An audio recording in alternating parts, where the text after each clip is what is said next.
Devotees. Thank you for joining, and thank you to Karuna Chaitanya Prabhu for inviting me to give this class.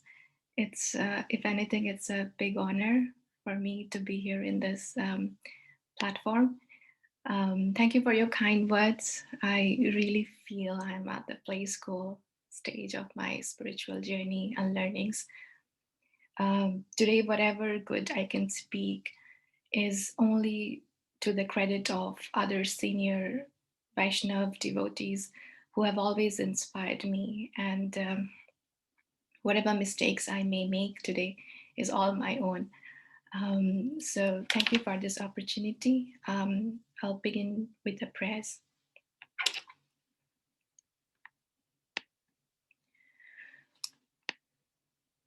Jaya Radha Madhava Kunja Bihari Jaya Radha Madhava Kunja Bihari Jaya Gopi Jana Vallava Girivaradhari Jaya Gopi Jana Vallava Girivaradhari Yashodanandana Vraja Jana Ranjana Yashodanandana Vraja Jana Ranjana Yamuna Tira Vanachari Yamuna Tira Vanachari Jaya Radha Madhava Kunja Bihari जय ओम विष्णुपाद परमहंस परिव्राजकाचार्य अष्टोत्तर सत Shri Shrimad AC भक्ति वेदांत स्वामी महाराज प्रभुपाद की जय जय ओम विष्णुपाद परमहंस परिव्राजकाचार्य अष्टोत्तर सत श्री श्रीमद भक्ति वेदांत सरस्वती गोस्वामी महाराज प्रभुपाद की जय अनंत कोटि वैष्णव वृंद की जय नामाचार्य श्रील हरिदास ठाकुर की जय इस्कॉन फाउंडर आचार्य श्रील प्रभुपाद की जय प्रेम से कहो श्री कृष्ण चैतन्य प्रभु नित्यानंदा श्री अद्वैत गदाधर शिवाशदि गौर भक्त वृंद की जय श्री श्री राधा कृष्ण गोपा गोपीनाथ श्याम कुंड राधा कुंड गिरी गोवर्धन की जय जय राधा माधव की जय श्री वृंदावन धाम की जय श्री मायापुर धाम की जय जगन्नाथपुरी धाम की जय गंगा माई की जय यमुना माई की जय तुलसी देवी की जय भक्ति देवी की जय श्री हरि नाम संकीर्तन की जय बियद मृदंग की जय समवेत भक्त वृंद की जय all glories to the assembled devotees all glories to the assembled devotees all glories to the assembled devotees Gaura Premananda Hari Hari Bol. All glories to Shri Guru and Shri Gauranga. All glories to Srila Prabhupada. Namo Om Bhagavate Vasudevaya. Om Namo Bhagavate Vasudevaya. Om Namo Bhagavate Vasudevaya. I'll begin with the verses now.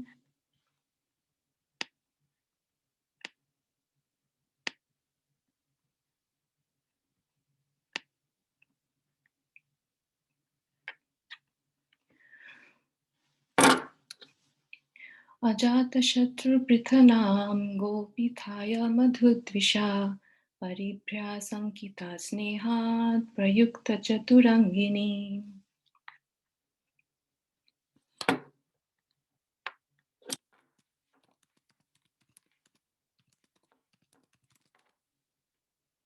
Sorry, there was just a bit of disturbance in my computer. Am I audible, Prabhu? Can you just confirm that? Yes, Mataji, you're audible. Okay, thank you, Prabhu. Ajatashatru, Maharaj Yudhisthira, who was no one's enemy. Pratham, defensive forces. Gopithaya, for giving protection. Madhudvisha, of the enemy of Madhu, Sri Krishna. Paribhya, from others, enemies. Sankita, being afraid of. Snehat, out of affection. Prayukta, engaged. Chatu Anginim, four defensive divisions. Translation. Maharaj Yudhisthira, although no one's enemy, engaged 4 divisions of defense horse, elephant, chariot, and army to accompany Lord Krishna, the enemy of the Asuras, demons. The Maharaj did this because of the enemy and also out of protection for the Lord. Purport. Natural defensive measures are horses and elephants combined with chariots and men. Horses and elephants are trained to move to any part of the hills or forests and plains. The charioteers could fight with many horses and elephants by the strength of powerful arrows, even up to the standard of the Brahmastra, similar to modern atomic weapons. Maharaj Yudhishthir knew well that Krishna is everyone's friend and well-wisher. And yet there were asuras who were by nature envious of the Lord. So out of fear of attack from others and out of affection also, he engaged all varieties of defensive forces as bodyguards of Lord Krishna. If required, Lord Krishna himself was sufficient to defend himself from the attacks of others who counted the Lord as their enemy. But still he accepted all the arrangements made by Maharaj Yudhishthir because he could not disobey the king, who was his elder cousin. The Lord plays the part of a subordinate in his transcendental sporting, and thus sometimes he puts himself in the care of Yashodamata for his protection in his so-called helplessness of childhood. That is the transcendental Leela or pastime of the Lord. The basic principle for all transcendental exchanges between the Lord and his devotees is exhibited to enjoy a transcendental bliss for which there is no comparison, even up to the level of Brahmananda.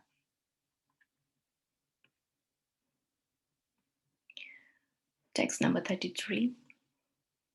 Atha duragam saurihi kauravan viraha aturan sanivarta dridham snigdhan prayat sava nigarim priye.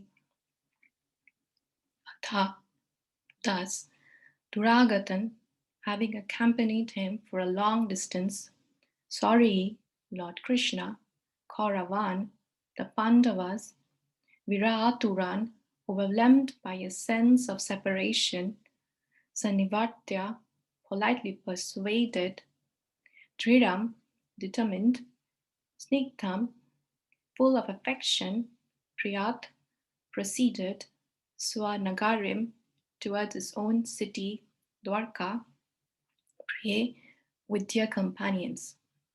Translation. Out of profound affection for Lord Krishna, the Pandavas, who were of the Kuru dynasty, accompanied him a considerable distance to see him off. They were overwhelmed with the thought of future separation. The Lord, however, persuaded them to return home, and he proceeded towards Dwarka with his dear companions. Text 34 and 35. Kuru Jangala Panchalan Shaura Shen Sayamunanan Brahmavartan Kurukshetram Matsyan Saraswatan Natha Marudhanvan Atikramya Saurabhi Abhirayaparan Anarthan Bhargavo Pakaj Chantavo Manak Vibhuhu. Kuru Jangala, the province of Delhi. Panchalan, part of the province Punjab. Shaurasenan, part of the province of Uttar Pradesh. Sa, with Yamunan, the districts on the bank of the Yamuna. Brahmavartan, part of northern Uttar Pradesh. Kurukshetram, the place where the battle was fought. Matsyan, the province Matsya. Saraswatan, part of Punjab. Atha, and so, Maru, Rajasthan, the land of deserts. Dhanvam, Madhya Pradesh, where water is very scanty.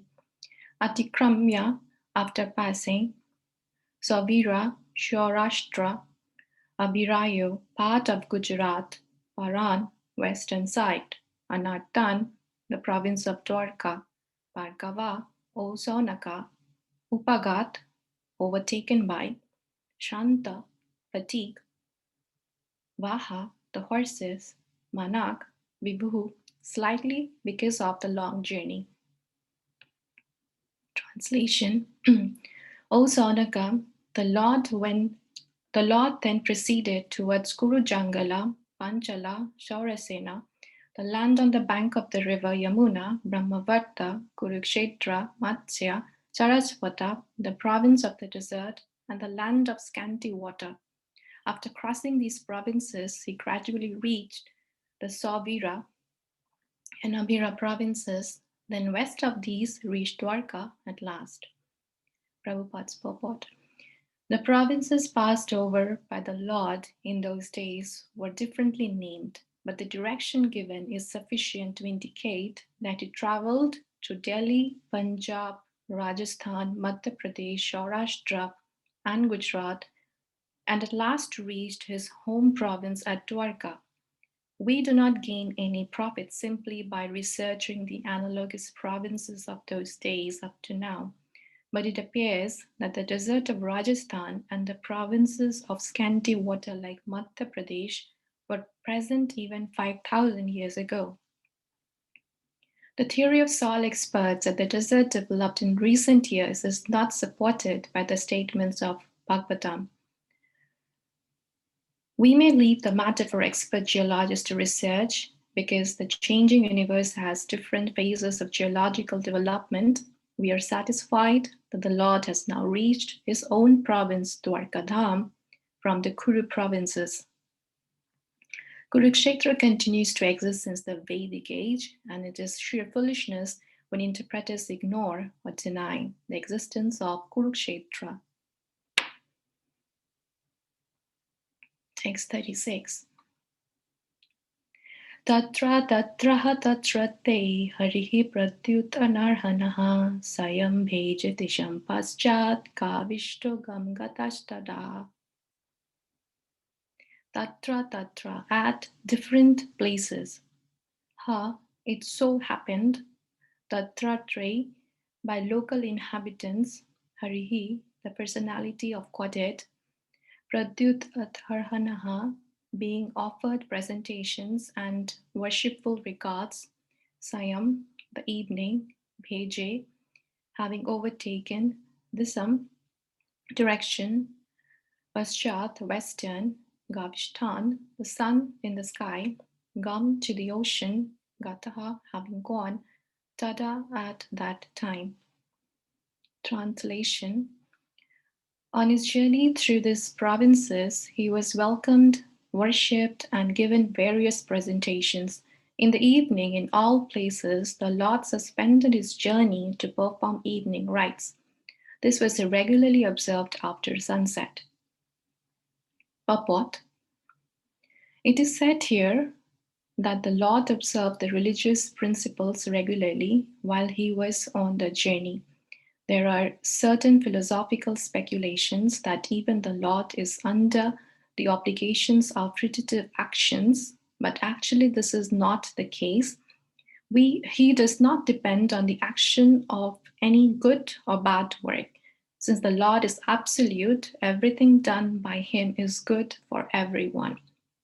But when he descends to the earth, he acts for the protection of the devotees and for the annihilation of the impious non-devotees.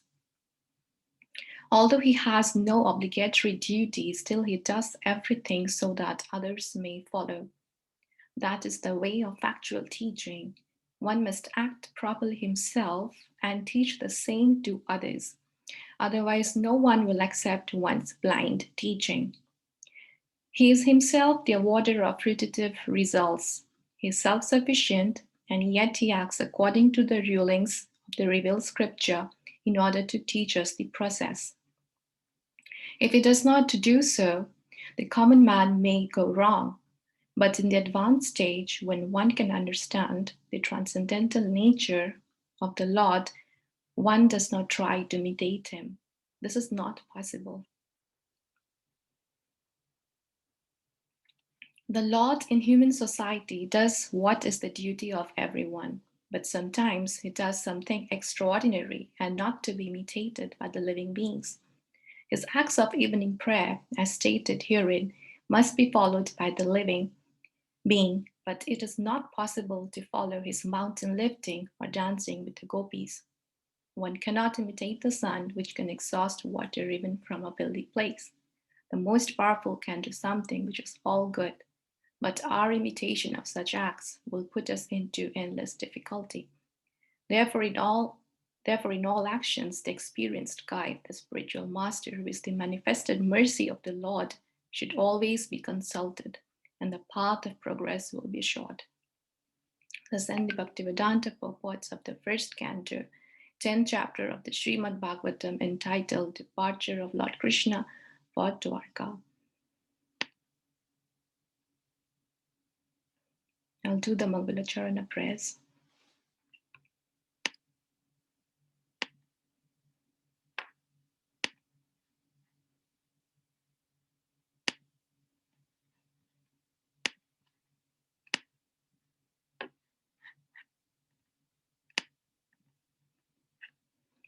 Om Agyantimirandasya Gyananjana Shalakya Chakshurmilitam Yena Tasmai Shri Guruve Namah.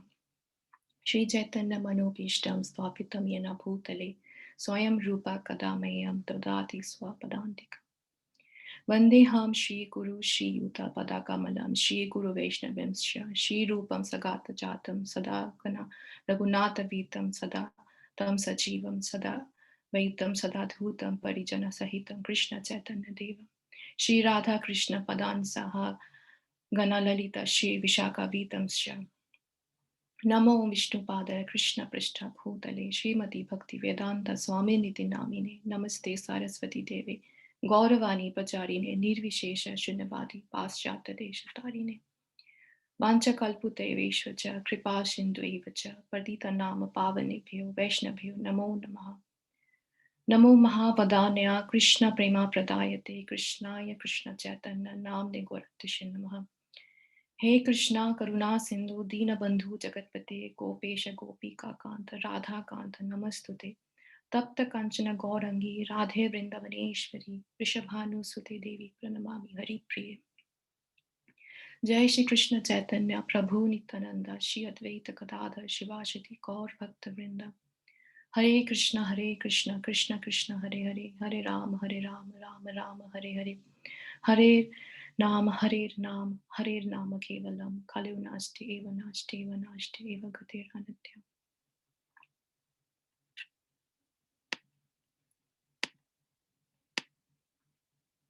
Hare Krishna, dear devotees. Thank you for dialing in today's class, and thank you to Karuna Chaitanya Prabhu for inviting me to give this class today. It's my great honor to be here in this platform. I in no way consider myself qualified, as I am still at the beginning stage, the novice stage, if anything. And this is just an opportunity to take your association and read the Srimad Bhagavatam with you. I'll try to speak on the strength of Prabhupada and his commentaries, and also other senior Vaishnava devotees. First of all, I'd like to pay my obeisances to all the Vaishnavas and the Vaishnavis who have joined us today. Please bless me so that I can share some drops from this transcendental ocean of knowledge with you, so that you may be able to relish the nectar of Srimad Bhagavatam, which is considered Grantharaj, the ripened fruit of all the Vedas. So the nature of the verses today that we heard are short and quite simple. And Prabhupada has already said a lot in his purport. And while preparing, it was a struggle to come up with anything new. Many of you are very senior devotees, so please engage with me and tell me if I have missed anything or misinterpreted anything. But before I begin, I want to briefly touch upon the glories of hearing Srimad Bhagavatam.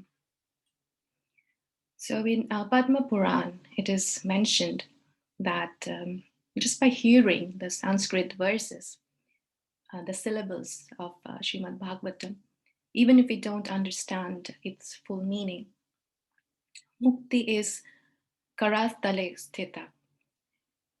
which means mukti, liberation, is found in the palms, in the tips of our fingers. It also says that just by hearing Srimad Bhagavatam Katha every day, even if we can't implement it in our lives, if we can implement, then it is very good. That is what we should aspire for, to receive the love of Godhead.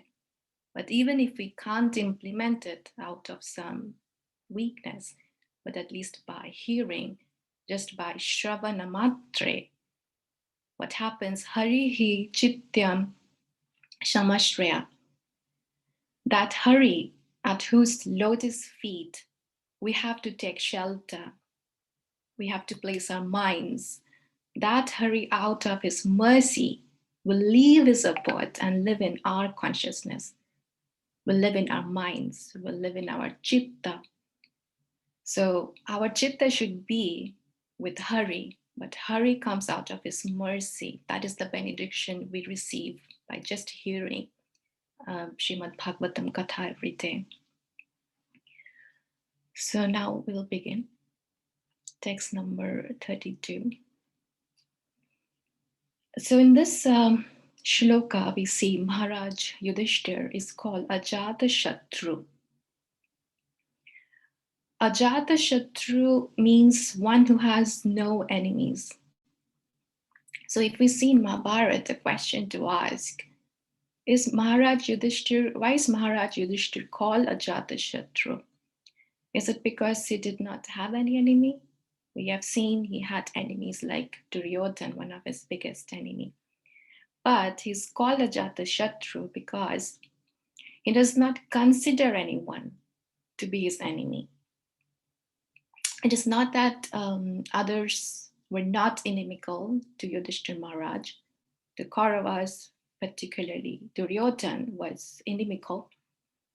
And there were others as well who were inimical to Yudhishthira Maharaj. Shakuni was one of the instigators for that. But he is called Ajata Shatru because he never considered anyone to be his enemy. But others could have thought him to be his enemy. But Yudhishthira Maharaj was above all such dualities. And this is something that we can learn from Yudhishthira Maharaj. We ourselves may be aspiring devotees, like doing our rounds, worshipping deities every day, etc. But there are some times when we can fall out with others. We see them as enemy, or sometimes we don't like. So if we behave like that, it is not really a sign of our spiritual progress. So the key thing we can take away from here is that we should follow in the footsteps of Yudhishthira Maharaj and try to become Ajata Shatru too. And this behavior is the sign of a devotee and an elevated soul. In fact, in Bhagavad Gita, chapter 12, Krishna himself says that one who has no friends, no enemies, is indifferent between honor and dishonor, fame and infamy. It's very dear to me. And we can see here that Yudhishthira Maharaj displayed some of these qualities. And therefore, Krishna rightly orchestrated every plan to place Yudhishthira Maharaj as the emperor and the sovereign ruler of the planet. So it is significant to ask ourselves that although Yudhishthira Maharaj is Ajata Shatru, he is arranging all this defense and protection for Krishna. So in those days, in olden days, defensive system used to comprise of 4 main types. There used to be soldiers who used to fight on horseback. Some used to fight on elephants, some on chariot, and some on feet. So they are called Chaturanga, which means 4 divisions. So Yudhishthira Maharaj arranged these 4 divisions to accompany Krishna. And why did he do that? Because he felt apprehensive. What if Krishna's enemy come and attack him?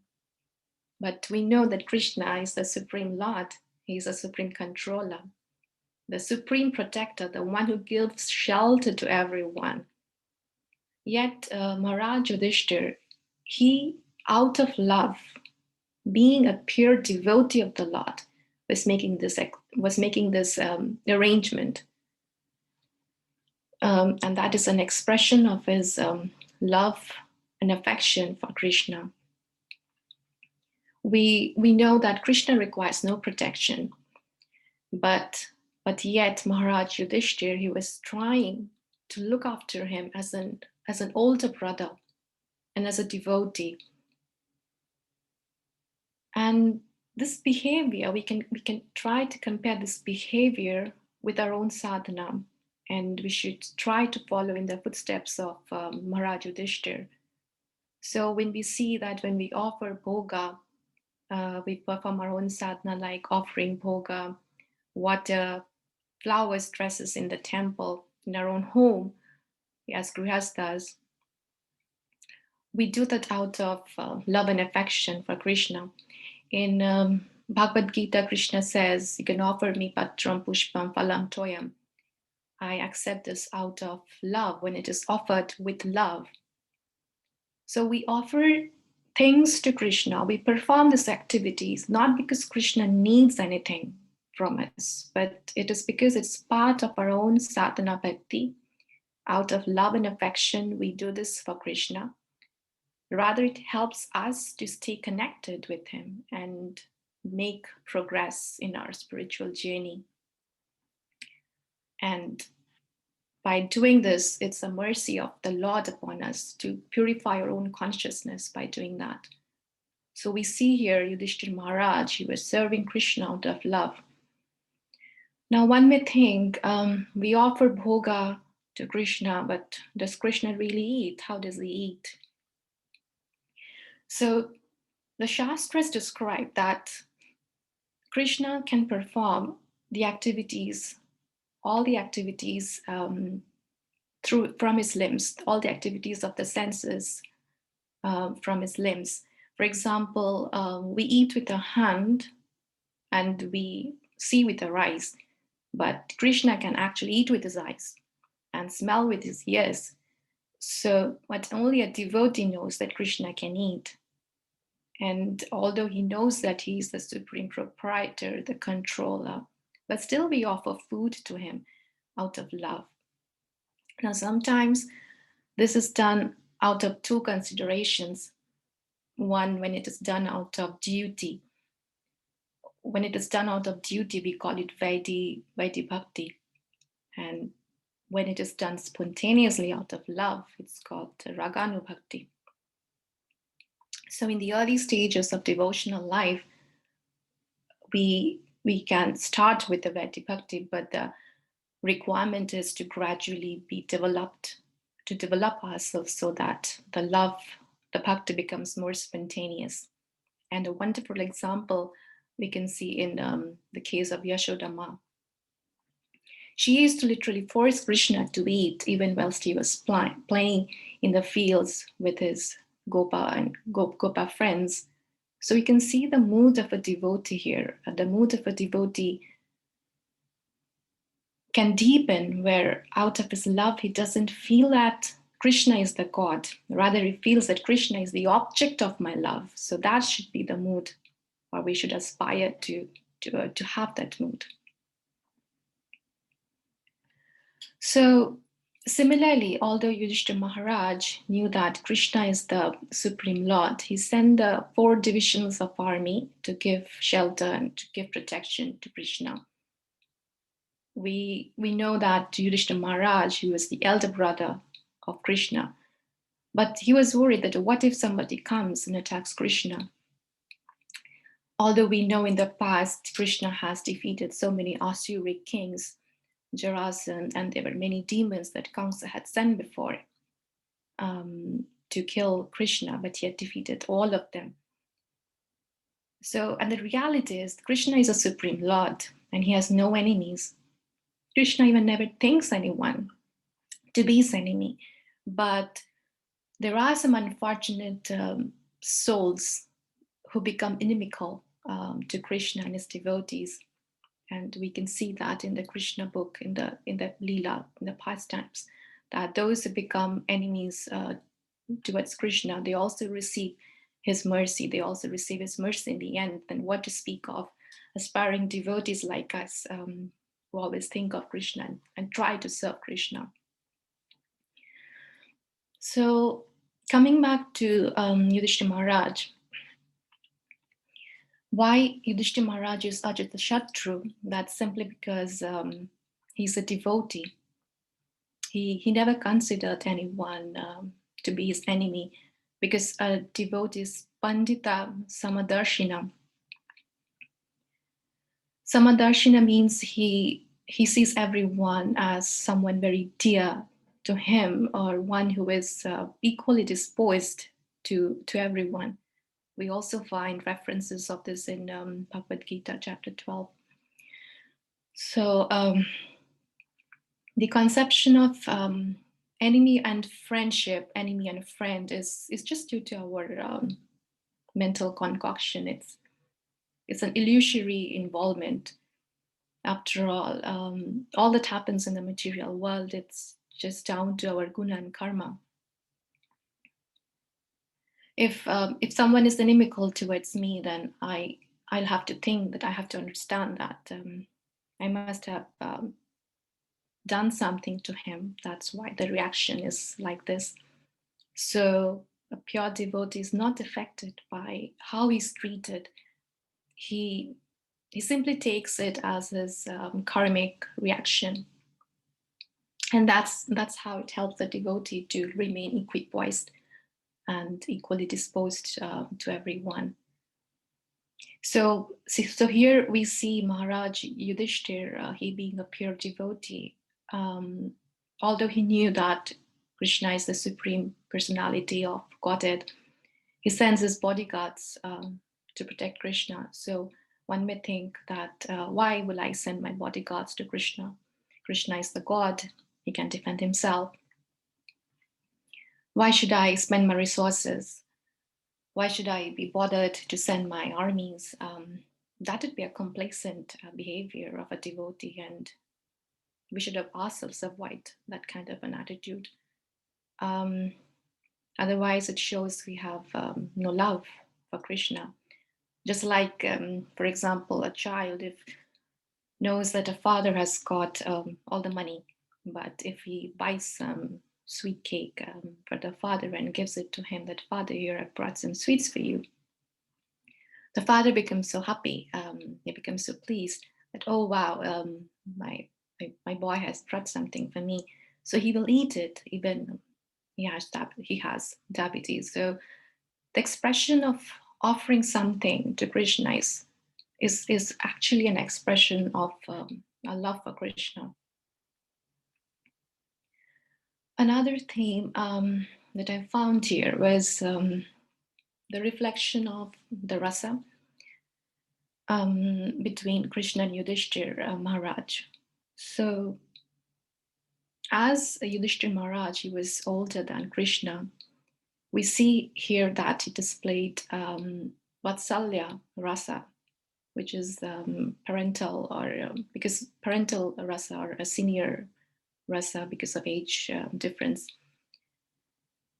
But Krishna was also a near and dear friend to the Pandavas. So there is also an exchange of a Sakya rasa, which is a friendship between them. But Maharaj Yudhishthir was mindful that Krishna's position as the Supreme Lord. So he also have dasya bhav, dasya rasa bhav towards him. So we see here there is an infusion of three different rasas. There is Vatsalya, the parental one, because out of being an elder brother, he has that Vatsalya rasa bhav towards Krishna to protect him. The dasya bhav, because he sees, he knows Krishna is a supreme personality of Godhead, and also Sakya as being an intimate friend of Krishna. This also shows that Krishna is the reservoir of all the rasas. when we develop a rasa friendship with Krishna, we can exchange different kind of mellows, different kind of rasas with him. And actually, the quest of our soul, the quest of every human or every living entity is happiness, is actually the craving for that rasa, which we ultimately can find in Krishna, because Krishna is the rasa Raj. He's a reservoir of all pleasure, one who can offer the highest ecstasy, and that we can develop only through a devotional service and develop that rasa with him. Other thing that stood out in Prabhupada's purport was that the Lord, he likes to be subordinate to his devotees. When a devotee desires to offer something to the Lord out of affection and love. So we see that Krishna, he was the supreme personality of Godhead, and he really did not need any protection from anyone. He rather gives protection, shelter to every one of us. Also, actually, in Canto 10 later on in Srimad Bhagavatam, Krishna tells Uddhav that the devotion and love of my devotees brings me under their control. And this is one of the most confidential secret in all the Vedas. So why does Krishna take the subordinate position? So he takes the subordinate position and accepts Yudhisthira Maharaja's offering of Chaturanga Sena army just to reciprocate his love for his devotees. So it's a reciprocation exchange of mutual love and affection, the loving exchange between Bhakt and Bhagavan. It's a mutual loving reciprocal relationship in any given rasa, whether it's Vatsala ras, Dasya ras, or Sakhya ras. So the devotees love Krishna, and it's not that Krishna receives the love and he sits there quiet and does nothing. No, he reciprocates. He reciprocates even bigger in a more higher way, because Krishna is Atma Rama, and he, according to the Upanishads, he is this great Paramatma sitting inside our heart. All that cannot be attained just by Gyan and Tapasya. It can only be attained by one who he himself chooses to shower his divine grace.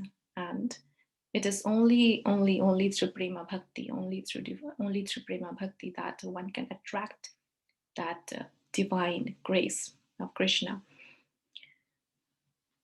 So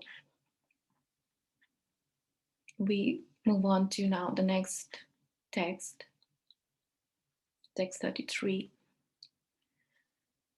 So here there is no purport to this verse, but from the behavior of the Pandavas who accompany Krishna at a very great distance, it just reminds me of Valmiki Ramayana, where we see the Ayodhavasis were willing to abandon their residences and go with Lord Ram to the forest when Lord Ram was exiled for 14 years. They felt the same heat of separation that the Pandavas were feeling here, but probably more so in the Ayodhya Kand. And because the Ayodhavasis were so reluctant to be separated from Lord Ram, he had to leave in the dark hours of the night so that the residents cannot follow him. And this is the mood, actually. This is the mood of a great devotee, of any pure devotee, and that's also the impact of an excellent ruler. And it's quite interesting what we see in today's world, today's age. We see so many superficial respect for world leaders.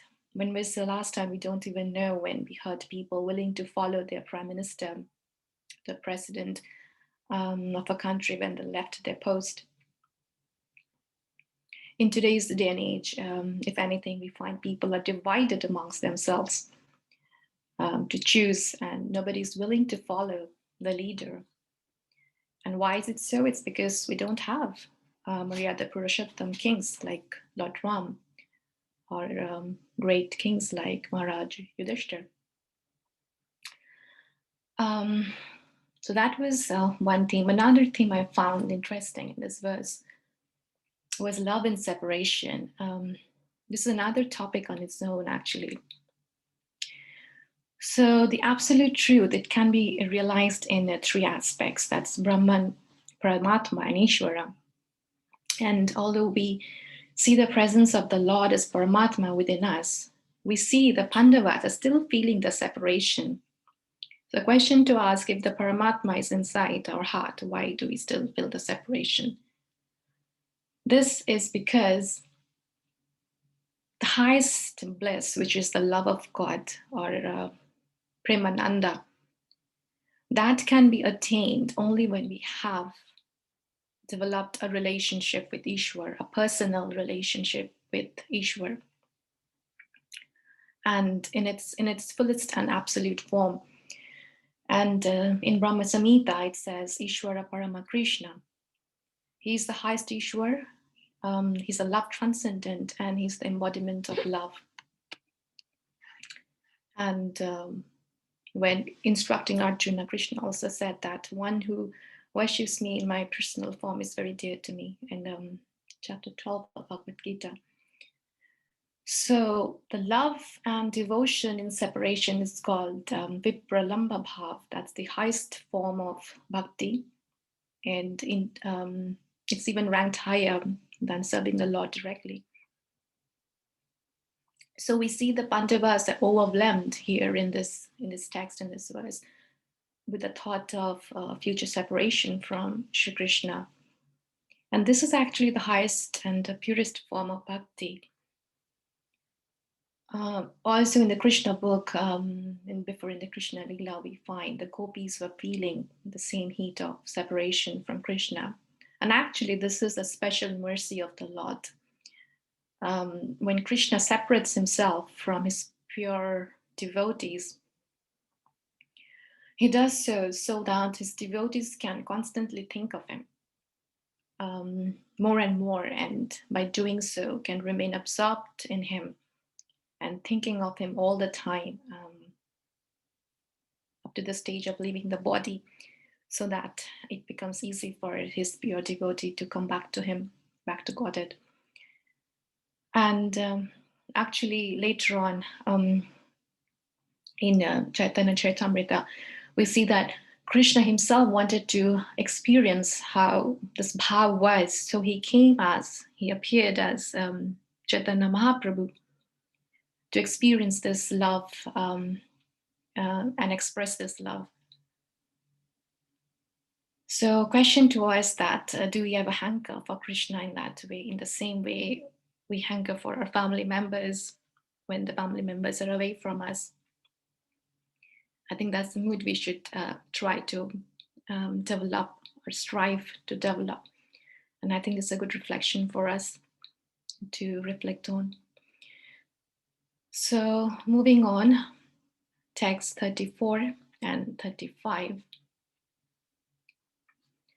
Here we see mainly a geographical description, the description about it's how Krishna traveled from the city of Hastinapur to Dwarka, and in between, what are the regions or the different kingdoms that he crossed. Those are mentioned here. So geographically speaking, he crossed through, or he passed through different provinces. So in today's India, these provinces are Delhi, Punjab, Uttar Pradesh, Rajasthan, Madhya Pradesh, Gujarat. And then he finally reached the province of Dwarka. So actually from this Vedic record, the Vedic history, we see that these places existed even 5,000 years ago. And some people, foolish people, think that Kurukshetra was a mythological place, but it is not so. It's clear from these verses that, from this recorded shlokas, that these places have continued to exist since long time, since immemorial time. Okay, now text 36. So in this text, it's Sri Krishna actually exemplifies a lot of key things here, and these are very important instructions for us, for all householders, for all grihasthas, every one of us, indeed. So we see the Lord used to suspend his journey to perform evening worship, evening rites after sunset every evening. And this is very interesting. We may question ourselves that Lord, who is the object of worship, he is the goal of yajna, even by Lord Brahma, Lord Shiva. He is offering his evening prayers. So to whom is Lord Krishna offering his prayers to? That's the common question that arises in our mind. Well, Prabhupada very nicely in his purport, he says that it is just to set an example for the human society that after coming back from work, taking bath, one should not just sit before a television and watch something. Rather, what one should do is one should sit down and perform prayers, do devotional services. And this is the standard, this is the example set by the Lord. It reminds us of the importance actually of not wasting this human form of life. If we get any extra time after work, after coming home from work, what we should do is try to endeavor to read scriptures like Bhagavatam, Bhagavad Gita, Chaitanya Charitamrita, Nectar of Devotion. This helps to enrich our lives, prepare us for the ultimate time of death, which can strike us anytime, any place, we don't know. So this human form of life is meant to learn how to die, actually. It's preparation for the final examination called death. We have been given this human form of life, and we must not misuse it and just die like cats and dogs, not knowing what's the purpose of life is, what the value of life is. But we should follow the example of the Lord here in this verse and try to make spiritual endeavors every day by studying scriptures, understanding our real nature. What is the purpose of life? What is the end goal of life? And meditate upon the Lord.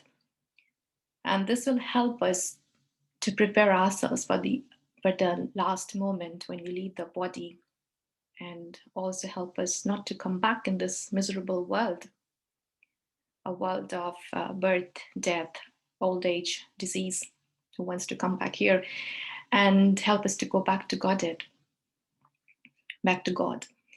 So here, Lord Krishna, he's setting the example that what we should do at the end of the day, we should sit down, perform our sadhana. And we must do this regularly because it will help raise a consciousness, making us ready to think of the Lord at the time of death. Now, some impersonalists, Mahavadis, they may think that Lord Krishna is performing these activities because he's obligated. He's bound by his own he's bound to perform religious duties like an ordinary man.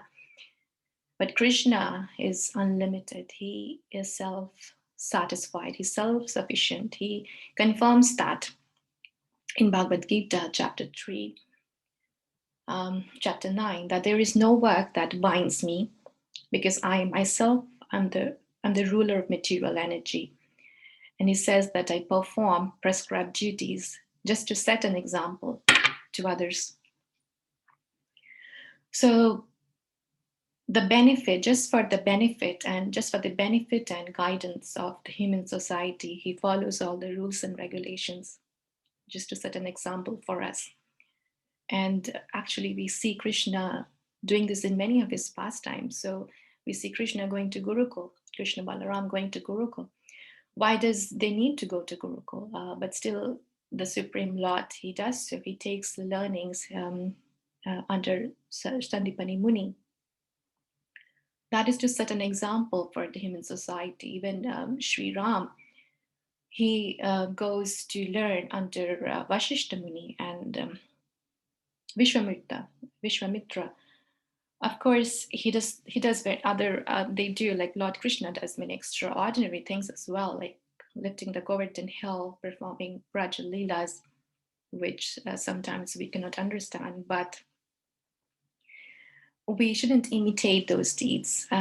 He had 16,108 wives. So these Leelas are not easily understood, but they're not meant to be imitated. As a householder, Krishna used to wake up at Brahmamurta and meditate upon himself. And that is to set an example for Grihasthas that one should wake up early in the morning and meditate upon the Lord, not upon himself, upon the Lord. So Lord Krishna, he demonstrates by examples for the benefit of human society. So in Vrindavan, he performed the duties of a cowherd, and he did the work of a Vaishya there as per his varna, because he was a cowherd there at the time. In Dwarka and Ayodhya, he was performing the duties of a Kshatriya. In some other incarnations, in Vamanadeva, he followed the duties of Brahmana there. But actually, the Lord is above all such prescribed duties of any varna and above all rituals. He's not dependent on anything, or he's not dependent on any result. But we see in this verse is performing these evening services. As per the scriptural injunctions. So just for the benefit of the common man, so that they can follow the prescribed duties and grow spiritually, perfect their lives, and go back to Godhead. So that is a special mercy of the Lord, that He takes all these incarnations just for the benefit and upliftment, and finally liberation of mankind. Those who can understand takes this seriously and work in that direction.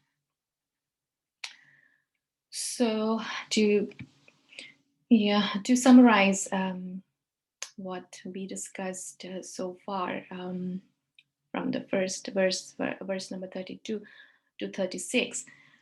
So we learned that we should follow in the footsteps of Maharaj Yudhisthira and try to rise above all dualities. One should not see anyone as one's enemy, because that is a mental concoction. It's all external. It's all a mental issue.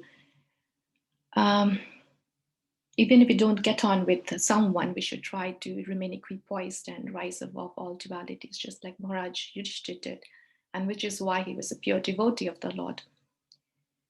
And the other thing to take away is that Maharaj Yudhishthira performed, he sent this Sena, this forward defense system, out of love, not because out of duty. So in our sadhana bhakti, sometimes we may do things out of duty. We feel that, okay, we do this, we may get something as benediction. That is fine, it's not a problem, but we should strive to make it more spontaneous and natural, just like Maharaj Yudhishthira he did. And thirdly, the other key thing to take away is following the footsteps of the Lord. We should engage our minds in our own prescribed duties and work and practices of bhakti, so that we can dovetail these things in the service of Krishna and grow spiritually. So that's pretty much what I wanted to say today in a nutshell. Thank you for listening, and please forgive me if I have made any shortcomings. This is my first class in Leicester, and there are many senior devotees, and I have much to learn and grow. I welcome any questions, comments, or if any angle that I have missed or misinterpreted, kindly forgive me and feel free to comment or if you have any questions.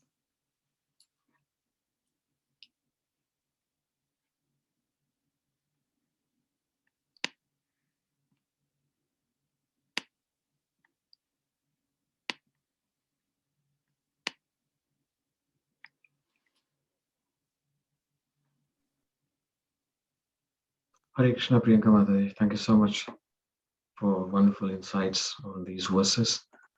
I request devotees to come forward and ask any questions or share comments.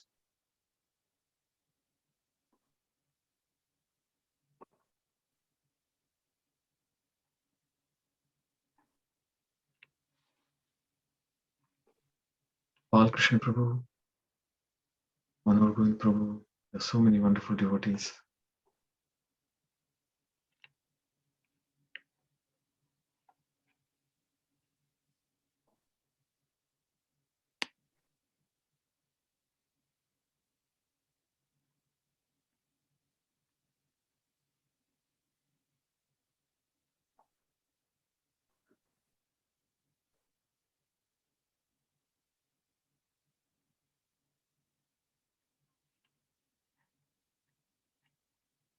It looks like everyone is happy and content with your class, Mataji.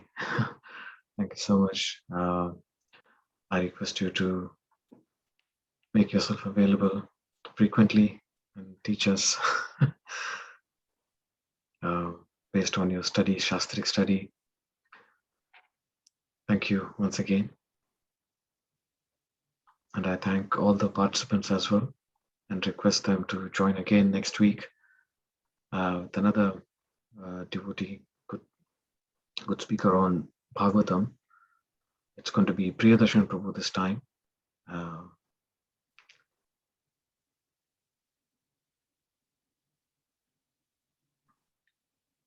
Thank you, Karuna Chaitanya Prabhu. Thank you so much, Priyanka Mataji. Her Grace Priyanka Mataji ki jai. Samaveta Bhaktavrinda ki jai. Hare Krishna. Hare. Thank you, Priyanka Mataji. It was an amazing session. Thank you. Thank you, Mataji.